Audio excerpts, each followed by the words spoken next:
Hello everyone. आज हम शुरू करेंगे सेकंड पार्ट, जो कि हमारा कंटेम्प्रेरी इंडियन एजुकेशन जो है उसमें आगे बढ़ाते हुए है।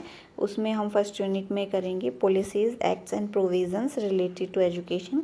ये बीएड की बुक है और फर्स्ट पार्ट में हमने एजुकेशन का कंकरेंट स्टेटस जो है वो हमने पढ़ा था, बेसिक जो था वो अच्छे से कवर किया था। पॉलिसीज़, एक्ट्स एंड प्रोविज़न जो टॉपिक है वो काफ़ी लंबा है, तो हम इसको भी 2 वीडियोस में कवर करेंगे, क्योंकि आई थिंक मैं एक वीडियो में करवाऊंगी तो काफ़ी लंबा हो जाएगा। लेकिन हम इसको इतने अच्छे से कवर करेंगे कि आप एग्ज़ाम में, किसी भी एग्ज़ाम में बैठो, या थ्योरेटिकल एग्ज़ाम में, बीएड के एग्ज़ाम में, या किसी कॉम्पिटिटिव एग्ज़ाम में बैठते हो, तो ये टॉपिक आपका अच्छे से कवर हो जाए, आपको कुछ और देखने की ज़रूरत ना पड़े। तो चलिए बिना कोई टाइम वेस्ट किए हुए शुरू करते हैं। हमारी कंट्री जो है वो 1947 में आज़ाद हुई थी, लेकिन जो हमारा संविधान कॉन्स्टिट्यूशन है वो आया था 1950s में। एंड उसके बाद बहुत सारे उसमें रूल रेगुलेशन एक्ट्स पास बनाए गए थे जो हमारी एजुकेशन से रिलेटेड थे। उसमें एक मेन था यूनिवर्सलाइजेशन एंड एलिमेंट्री एजुकेशन। लेकिन एलिमेंट्री एजुकेशन कितने टाइम पीरियड में हम एक तरीके से यूनिवर्सलाइज कर सकते हैं, कितनी सभी को प्रोवाइड कर सकते हैं, कोई इजी टास्क नहीं था। तो मेन जो इसमें था, शुरू में 10 साल का टारगेट रखा गया कि 10 साल में हमें एक तरीके से यूनिवर्सलाइजेशन करना है एलिमेंट्री एजुकेशन का। एलिमेंट्री एजुकेशन में आती है 8th क्लास तक की एजुकेशन। तो उन्होंने बोला कि जो 6 से 14 साल तक के बच्चे हैं उनके लिए जो एजुकेशन है वो सभी के लिए कंपलसरी है और फ्री है। एक गोल सेट किया गया कि हमें सभी बच्चों को एनरोल करना है, रिटेन करना है स्कूल में, जब तक वो 14 साल के नहीं हो जाते सभी को एजुकेशन प्रोवाइड करनी है एलिमेंट्री लेवल तक। तो आर्टिकल 45 में ये प्रोविज़न भी दिया गया, free and compulsory education for children, और टारगेट रखा गया 10 साल का कि विद इन 10 ईयर का जो पीरियड है उसमें हमें ये टारगेट कंप्लीट करना है। लेकिन ये कोई इजी टास्क नहीं था, हम इतनी जल्दी इसको नहीं कर पाए और धीरे धीरे आगे 10-10 साल का टाइम पीरियड बढ़ाते गए। तो यूनिवर्सलाइजेशन ऑफ एलिमेंट्री एजुकेशन यूईई में कौन कौन सी चीज़ें कवर होती है। तो फर्स्ट है यूनिवर्सलिटी ऑफ प्रोविज़न, कि हमें पहले एजुकेशन प्रोवाइड करानी है सभी को। जब हम एजुकेशन प्रोवाइड कराएंगे तभी तो कोई उसको गेन करेगा, तभी तो बच्चे आएंगे। दूसरा है यूनिवर्सलाइजेशन ऑफ एनरोलमेंट, कि बच्चे को पकड़ पकड़ के घर से, ये प्रैक्टिकली ये चीज़ हुई थी, टीचर्स की ड्यूटी लगा दी थी कि आप हर घर घर जाकर देखो कि कोई ऐसा बच्चा तो नहीं है जिसने एडमिशन नहीं लिया है, जिसका एनरोलमेंट नहीं हुआ है। और टीचर लिटरली सबके घर घर जाते थे, दरवाज़ा खटखटाते थे, एक एक घर में पूछताछ करते थे और हर बच्चे को एनरोल किया था स्कूल के अंदर। देन आता है यूनिवर्सलाइजेशन ऑफ रिटेंशन, कि रिटेन भी करना है बच्चों को, स्कूल में रखना है, क्लास में पढ़ाना है, रिजल्ट देना है, अच्छा बच्चा कुछ सीख रहा है, इस चीज़ का ध्यान रखना है। क्योंकि पेरेंट्स जो थे वो इतना अवेयर नहीं थे एजुकेशन को लेकर, इतना सीरियस नहीं थे। वो एनरोलमेंट तो करा लेते थे कि नामचारे का दबाव में आके कि हाँ एनरोलमेंट करा लिया अगर सरकार ने ऐसी कोई पॉलिसी बनाई है तो, लेकिन बच्चे को पढ़ने के लिए नहीं भेजते थे। तो उसके लिए भी टीचर्स ने बहुत सारे एफर्ट किए, गवर्नमेंट ने बहुत सारे एफर्ट किए कि बच्चों को रिटेन भी करना है स्कूल में, उनकी अटेंडेंस भी होनी चाहिए स्कूल के अंदर, उनका रिजल्ट भी होना चाहिए। तो ये यूई के अंदर था। फिर एक और मेन जो हमारा एक्ट था वो आया सर्व शिक्षा अभियान। सर्व शिक्षा अभियान से मतलब से ही समझ रहे हो आप, सभी के लिए शिक्षा होनी चाहिए। तो ये 86th अमेंडमेंट जो हुआ था उसमें 2002 में ये एक्ट पास हुआ। जो ये था लॉन्च किया गया था ये 2001 में, लेकिन इसको कार्य में आते आते एक तरीके से लागू होते होते 2002 हो गया था। जो हमारे फॉर्मर प्राइम मिनिस्टर थे, उस टाइम के प्राइम मिनिस्टर थे अटल बिहारी वाजपेयी जी, उन्होंने इसको लागू किया था। और इसका भी सेम एम था यूनिवर्सल एलिमेंट्री एजुकेशन, जो यूईई था उसका टारगेट इन्होंने 2001 में टारगेट सेट किया कि 2010 तक हम यूईई एटलीस्ट सक्सेसफुल हो जाए उसमें। तो इसका गोल था जो वो था कि जो हमारे इंफ्रास्ट्रक्चर हैं स्कूल्स के उनको सुधारना है, स्कूल बिल्डिंग्स अच्छी होनी चाहिए, पानी जो है पीने का वो सभी स्कूल्स में हो, टॉयलेट्स वगैरह हो, वॉशरूम्स वगैरह हो, और ग्राउंड्स हो बेसिक जो बच्चे जिसमें खेल सके, क्लासरूम अच्छे हों जिसमें अच्छे से बैठ के पढ़ सके, इलेक्ट्रिसिटी की सुविधा हो वहाँ पे, लेबोरेटरीज़ वगैरह हो। तो जो भी हमारा इंफ्रास्ट्रक्चर होता है स्कूल का वो इम्प्रूव किया इन्होंने टारगेट रखा है इसमें। जो टीचर्स हैं उनकी ट्रेनिंग होनी चाहिए, टीचर्स की लाइक अपडेट होते रहे, उनकी स्किल्स जो नई एजुकेशन या टेक्नोलॉजीज़ वगैरह जो आती हैं उनसे वो रूबरू होते रहें और अपडेट रखें अपने आप को। गर्ल्स एजुकेशन को यहाँ पे बहुत ज़्यादा प्रमोट किया गया क्योंकि लड़कियों की एजुकेशन को बिल्कुल सीरियस नहीं लिया जाता था, तो लड़कियों की एजुकेशन पे काफ़ी ध्यान दिया गया।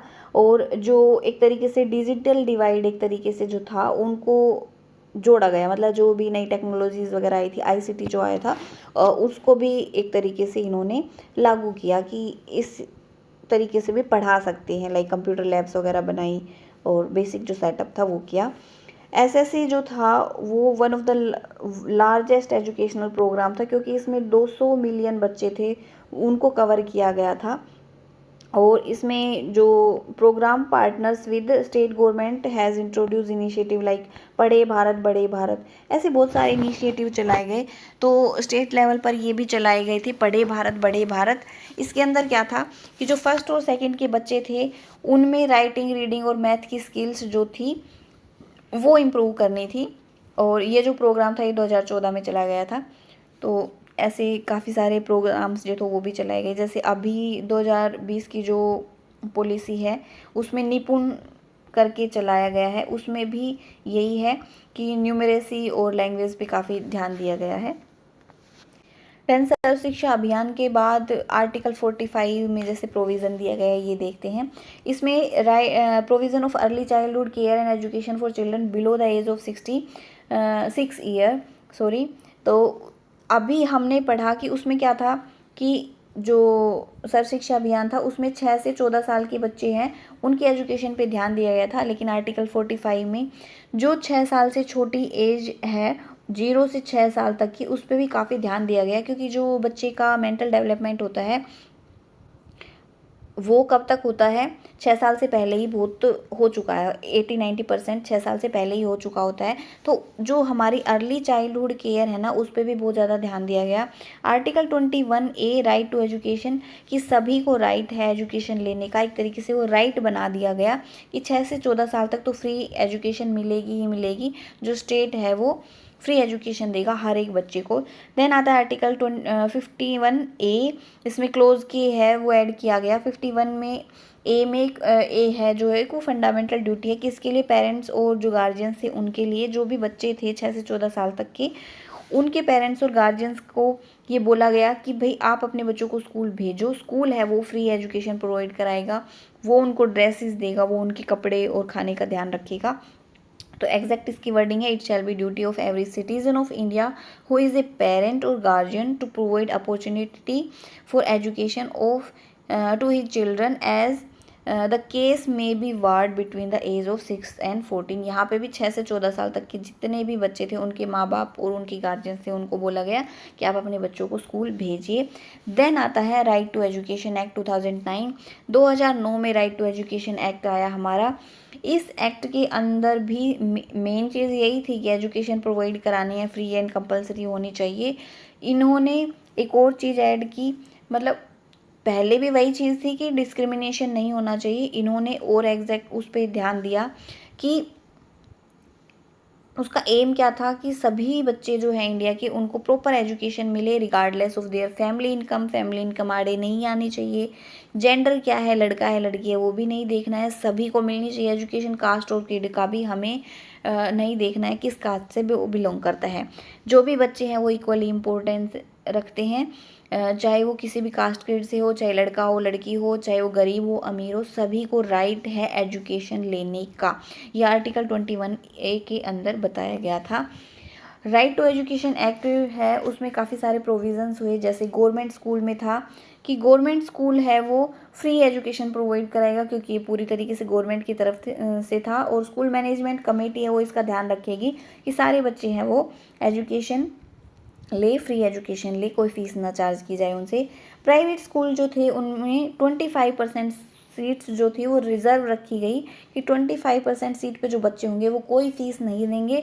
और कोई फ़ीस नहीं देने वाले बच्चे कौन होंगे वो तो आपको पता ही है, जो गरीब बच्चे होंगे जो बैकवर्ड क्लासेस में आते होंगे, वो जो अफोर्ड नहीं कर पाते होंगे फ़ीस, वो जो काफ़ी टैलेंटेड बच्चे होंगे लेकिन फ़ीस अफोर्ड नहीं कर पाते होंगे, उन बच्चों के लिए 25% सीट रिज़र्व रखी गई कि कम से कम 25% बच्चे क्लास में ऐसे होने चाहिए जिनसे फ़ीस नहीं ली जाएगी।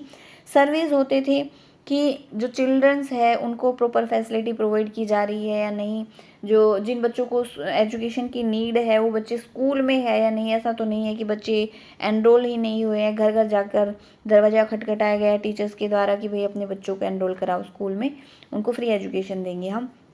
मॉनिटरिंग हुई, जो हमारा नेशनल कमीशन था उसने खास ध्यान रखा एलिमेंट्री एजुकेशन के ऊपर कि लाइक एलिमेंट्री एजुकेशन सभी को मिलनी चाहिए, सबके लिए इक्वल है, सभी लड़कियों को, सभी लाइक जो शेड्यूल्ड ट्राइब, शेड्यूल्ड कास्ट है, सबको इंक्लूड किया गया। डिस्क्रिमिनेशन नहीं होना चाहिए एजुकेशन में कि वीकर सेक्शन है उनसे कोई डिस्क्रिमिनेशन कर रहा है, भेदभाव कर रहा है, डिसएडवांटेज्ड ग्रुप है लाइक लड़का है लड़की है, उसमें कोई भेदभाव नहीं होना चाहिए। एजुकेशन सबके लिए है, सबको फ्री मिलनी चाहिए, इस चीज़ का ध्यान रखा गया। इसीलिए आरटीई ज़्यादा वर्क किया। आरटीई एक्ट जो है वो बहुत ज़्यादा इम्पोर्टेंस रखता है हमारी एजुकेशन की जो आज कंडीशन है उसमें, तो इस पर बहुत ज़्यादा ध्यान दिया गया कि किस तरीके से हमें इम्प्लीमेंट करना है इसको। तो फर्स्टली जो improving participatory and responsible management की हर लेवल पे पार्टिसिपेशन को बढ़ाया गया और मैनेजमेंट को भी अवेयर होना चाहिए, मैनेजमेंट को रिस्पॉन्सिबल माना जाएगा इस चीज़ के लिए।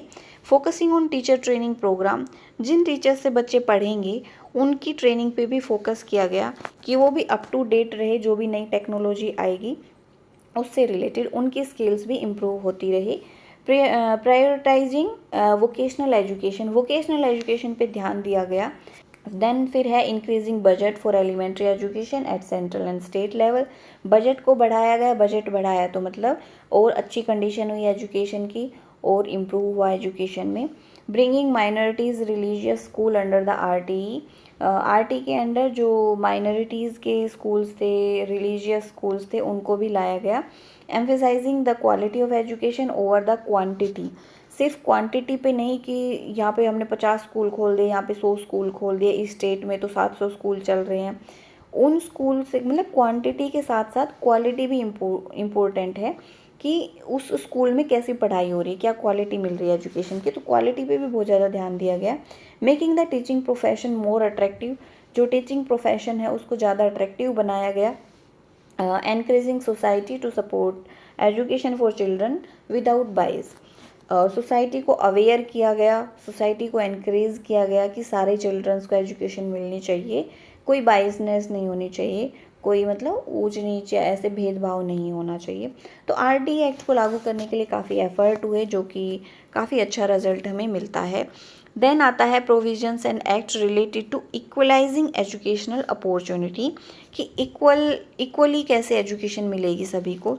तो इसमें एक है आर्टिकल 14, आर्टिकल 14 के अंडर आता है provide for equality before the law और equal protection of law within the territory of India.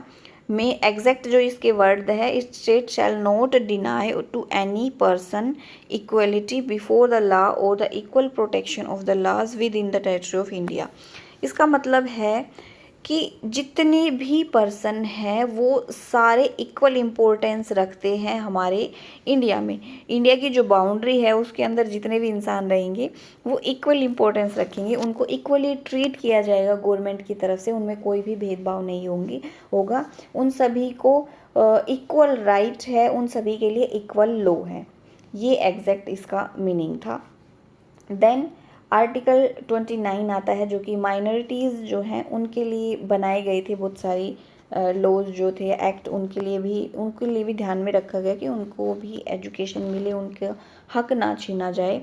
तो आर्टिकल 29 में है protection of interest of minorities, कि उनके इंटरेस्ट को भी ध्यान में रखा जाए। इसमें आर्टिकल 29(1) दिया गया है, इसमें बताया गया है कि it provide any section of the citizen residing in India having distinct culture, language or script the right to conserve their culture, language और script। मतलब जो माइनॉरिटीज़ हैं उनको भी हक है कि वो अपना कल्चर, उनकी लैंग्वेज, उनकी स्क्रिप्ट्स जो हैं उनको कंजर्व कर सकता है, उनको बचा के रख सकता है, वो अपने कल्चर के बारे में भी आगे एजुकेशन प्रोवाइड कर सकता है जिससे उसका कल्चर बचे। इवन उनके लिए अलग से अपने अलग से इंस्टीट्यूशन भी खोल सकता है, ये भी उनको राइट दिया गया था। आर्टिकल 30 में है right of minorities to establish and administer educational institution. जैसे यहाँ पे आ गया, मैंने बताया कि ये आर्टिकल 30 में आती है एग्जैक्ट चीज़ कि जो माइनॉरिटीज़ है उनके पास राइट है कि वो अपना पर्टिकुलर एडमिनिस्ट्रेशन जो बना सकता है किसी भी इंस्टीट्यूशन का, मतलब कोई नया इंस्टीट्यूशन खोल सकता है जिससे उनका कल्चर, उनकी लैंग्वेज और उनकी जो ऐतिहासिक चीज़ें हैं वो बची रहें। आर्टिकल 46 आता है, then it state should promote the educational and economic interest of the weaker section of society, especially the scheduled caste, scheduled tribe. The state should also protect these groups from social injustice and exploitation. Article 46 में भी वही चीज़ें हैं, लेकिन इनमें ध्यान दिया गया है शेड्यूल्ड कास्ट और शेड्यूल्ड ट्राइब के ऊपर कि जो वीकर सेक्शन है उनका भी ध्यान रखना है हमें, और ये भी ध्यान रखना है कि उनके साथ सोशल इंजस्टिस ना हो और एक्सप्लॉयटेशन ना हो उनका। ये आर्टिकल 46 में आता है। देन है article 53, state can make special provision for women and children. Article 53 में वुमेन एंड चिल्ड्रन की बात आती है, and that is does not violate the right of equality. अब स्पेशल किसी के लिए हमने रूल बना दिया तो बात ये भी उठ सकती है कि सब इक्वल है भाई, तो मतलब जो चिल्ड्रन और वुमेन नहीं है मतलब उनका राइट वोलेट हो रहा है, लेकिन ऐसा नहीं है। चिल्ड्रन और वुमेन के केस में ऐसा ये लागू नहीं होगा, इनके लिए स्पेशल रूल्स बनाए जा सकते हैं, एक्ट पास किया जा सकता है। It also state that special provision made by the state for disadvantaged class cannot be challenged based on discrimination। अगर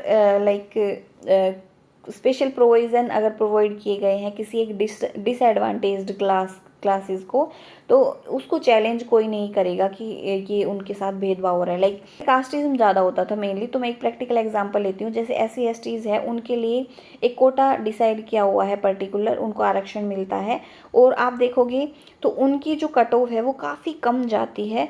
सेम चीज़ के लिए फाइट करते हैं लोग, लेकिन उनकी कट ऑफ है वो काफ़ी कम जाती है।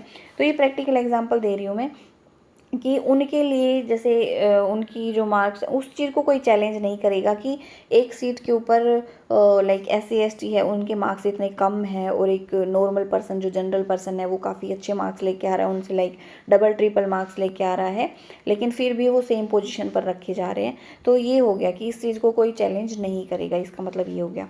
देन फिर है इंस्ट्रक्शन इन mother tongue eight primary stage. Mother tongue का भी ध्यान दिया गया कि हमारी जो इंडिया की लैंग्वेज है कभी वही गायब ना हो जाए। तो आर्टिकल 350 ये बताता है, facilities for instruction in mother tongue eight primary stage it shall B and our for every state. ये हर स्टेट के लिए था कि जो प्राइमरी एजुकेशन है वो एटलीस्ट मदर टंग में दी जानी चाहिए। देन है article 350B, special officer for linguistic minorities, there shall be a special officer for linguistic minorities to be appointed. Like minorities के लिए भी ये चीज़ थी कि लैंग्वेज, जैसे माइनॉरिटीज़ की जो लैंग्वेज है वो भी सेव होनी चाहिए। इनके लिए स्पेशल ऑफिसर्स भी अपॉइंटेड किए गए थे कि उनकी लैंग्वेज पे भी ध्यान दिया जाए। देन है डेवलपमेंट ऑफ नेशनल लैंग्वेज। इसमें आर्टिकल 351 बोलता है, directive of development of Hindi language it shall be duty of union to promote. कि हिंदी लैंग्वेज पे ध्यान दिया गया कि जो हिंदी लैंग्वेज है उसको बचा के रखना है, उसका डेवलपमेंट करना है। डेवलपमेंट कैसे करेंगे? Like preparation of Hindi encyclopedia, जो एनसाइक्लोपीडिया उसको हिंदी में भी अवेलेबल करवाया जाए। Production of popular literature in Hindi, publication of revised edition of standard Hindi works, and development of suitable short and notation in Hindi. Like सब कुछ जो है वो हिंदी में भी होना चाहिए। Designation of keyboards for Hindi typewriter, Hindi के भी टाइपराइटर्स बनवाए गए, कीबोर्ड्स बनवाए गए। Translation of standard publication in various academic and scientific works, like जो साइंटिफिक वर्क था वो भी हिंदी में मतलब कन्वर्ट किया जाए, पब्लिश किया जाए। स्कॉलरशिप जो है हिंदी पढ़ने वालों को भी दी जाए अलग से। Facility have been provide to both central and state government employ to learn Hindi, Hindi को लर्न करने के लिए एम्प्लॉय जो थे उनको लाइक फैसिलिटीज़ प्रोवाइड की जाए। और assistant is given to non Hindi speaking state to propagate the language. जो नॉन हिंदी स्टेट थे, लाइक जो साउथ के स्टेट्स हैं, उनको अलग से असिस्टेंट प्रोवाइड किया जाए कि वो भी हिंदी के टच में आए या ये लैंग्वेज जो है हिंदी उनमें भी धीरे धीरे डेवलप हो, वो भी सीखें एक तरीके से।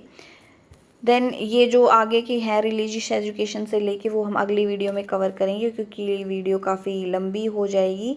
ये वीडियो अभी भी 9 मिनट की हो चुकी है, तो आगे वीडियोस में आप कंटिन्यू कर सकते हैं पार्ट 3 में। अगर आपको ये वीडियो थोड़ी सी भी हेल्पफुल लगी हो तो आप वीडियो को लाइक करें, शेयर करें, सब्सक्राइब करें चैनल को। And thanks for watching this video. मिलते हैं नेक्स्ट वीडियो में।